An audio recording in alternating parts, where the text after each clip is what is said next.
मैत्रिणींनो, आज तुम्हाला मी वेगळीच भाजी करून दाखवणार आहे. मुळा, गाजर आणि शेवग्याची शेंग आहे.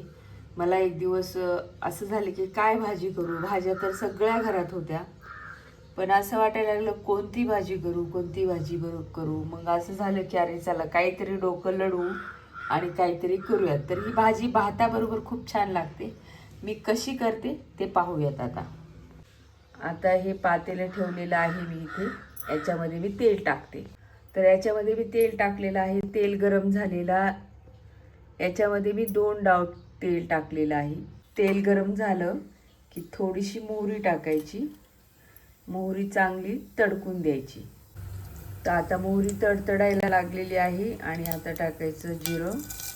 थोडंसं जिरं टाकायचं. जिरं पण चांगलं फुलून द्यायचं आहे.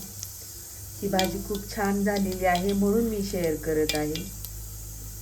आणि मग एक 10-12 पाकळ्या ठेचलेलं लसूण टाकायचं. लसूण खरपूस होईपर्यंत परतायचं आहे. लसूण परतला,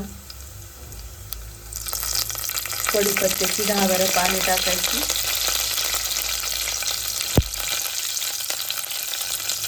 थोडीशी हळद, अर्धा चमचा. लाल तिखट एक छोटासा अर्धा चमचा. जिरा पावडर अर्धा चमचा. आणि घरातला मसाला अर्धा चमचा, जो तुमचा ठेवणीतला असतो तो. चांगलं परतून घ्यायचं.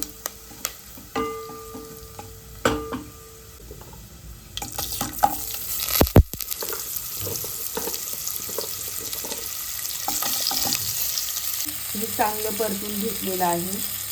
मसाले अजिबात करपून द्यायचे नाहीत, नाहीतर त्याचा करपट स्वाद येतो. आणि आता टाकायची आहे डाळ. आणि मुगाची डाळ आहे, भिजवलेली आहे थोडा वेळ. तर डाळसुद्धा व्यवस्थित परतून घ्यायची आहे आणि बाजूला गरम पाणी करायला ठेवायचं आहे.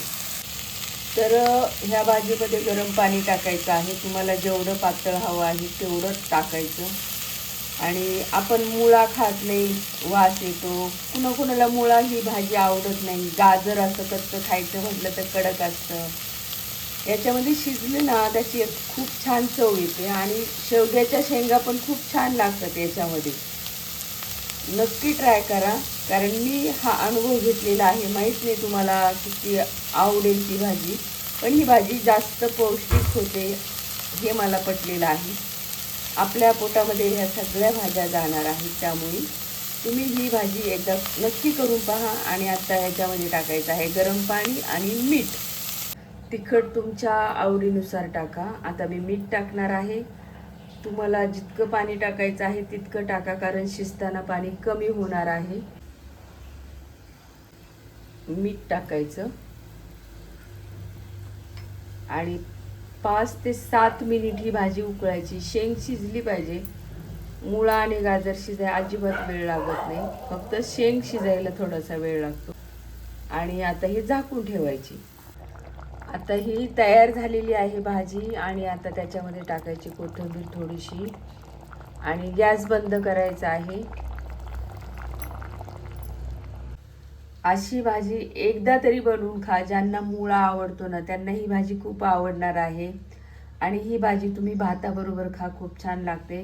मी भाताबरोबर खाल्ली होती, पण मी आज चपातीबरोबर किंवा भाकरीबरोबर सुद्धा खाऊन बघणार आहे. तुम्ही एकदा नक्की ट्राय करा.